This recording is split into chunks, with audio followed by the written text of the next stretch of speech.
എന്താ പ്രിയ, അത്യാവശ്യമായിട്ട് കാണണമെന്ന് പറഞ്ഞത്?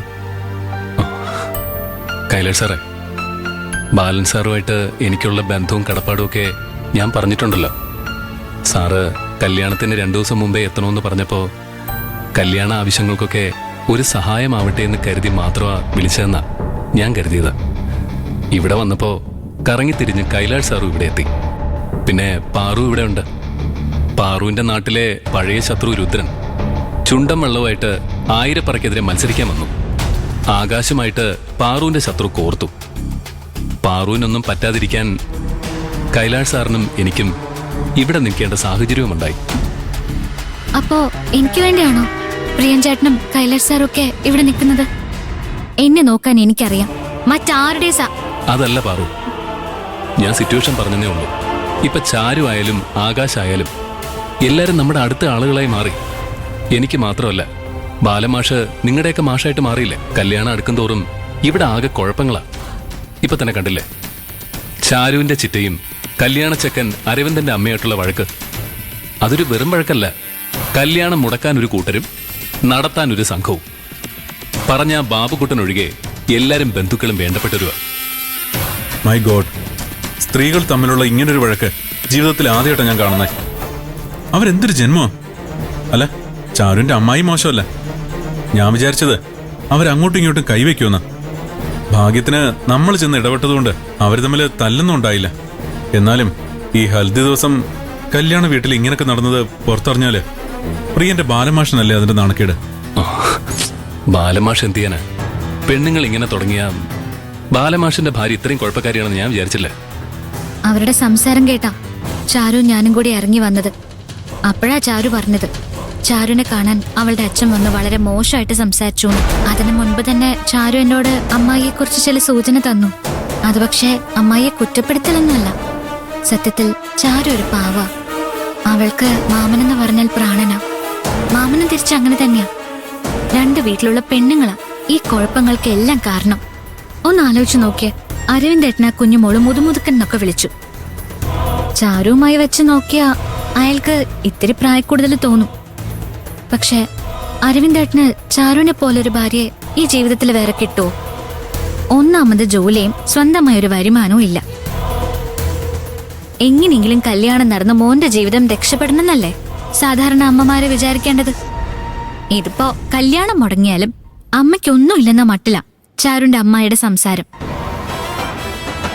കല്യാണിയുടെ അമ്മ അതിലും കേമം. പിന്നെ ശാന്തപ്പ മുതലാളി, അയാള് നമ്മുടെ കരുണാകരൻ സാറിനെക്കാളും വിഷം. കരുണാകരൻ സാറിന് പിന്നെ മറ്റുള്ളവരുടെ മുൻപിൽ നന്നായിട്ട് പെരുമാറാനെങ്കിലും അറിയാം.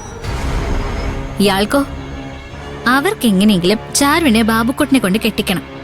അതിനു വേണ്ടിയാ ഈ വഴക്കും വെല്ലുവിളിയും ഒക്കെ. അല്ല പ്രിയൻ ചേട്ടാ, നമ്മൾ ഇതിനിടയ്ക്ക് എന്ത് ചെയ്യാനാ? നമ്മൾ പുറത്തുനിന്ന് വന്നവരല്ലേ. ചാരുവിന്റെ കല്യാണം നന്നായിട്ട് നടക്കണമെന്നുണ്ട്. നമുക്ക് എന്ത് ചെയ്യാൻ പറ്റും? പറ്റണം. നമ്മൾ ഏതായാലും വന്നു, ഇവരെയൊക്കെ പരിചയപ്പെടുകയും അടുക്കുകയും ചെയ്തു. ആകാശാണെങ്കിൽ നമ്മളൊക്കെ കൂടെ കാണുമെന്നുള്ള വിശ്വാസത്തിലുവാ. ഇങ്ങനൊരു ആപത്ത് സമയമാകുമ്പോ നമ്മളൊക്കെ കൂടെ നിൽക്കണ്ടേ കൈലാഷ് സാറേ?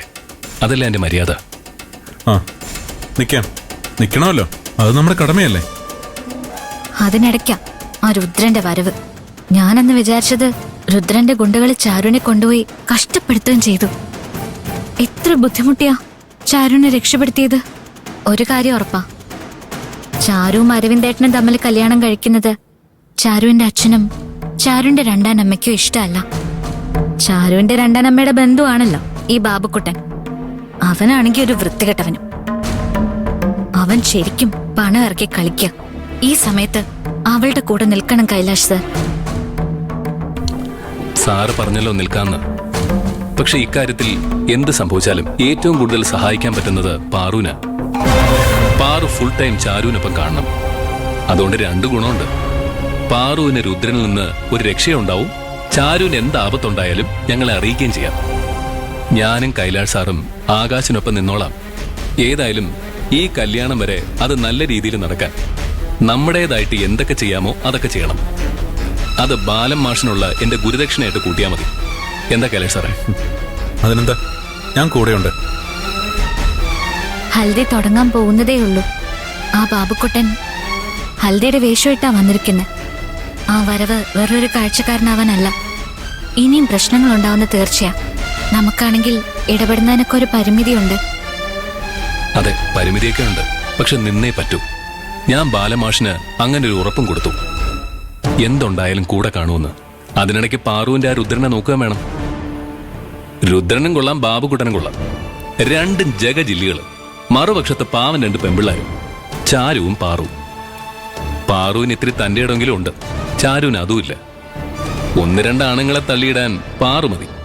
അതുകൊണ്ടാ പറഞ്ഞത്, ഞങ്ങളെ 2 തടിമാടന്മാര് ആകാശനൊപ്പം നിൽക്കാം.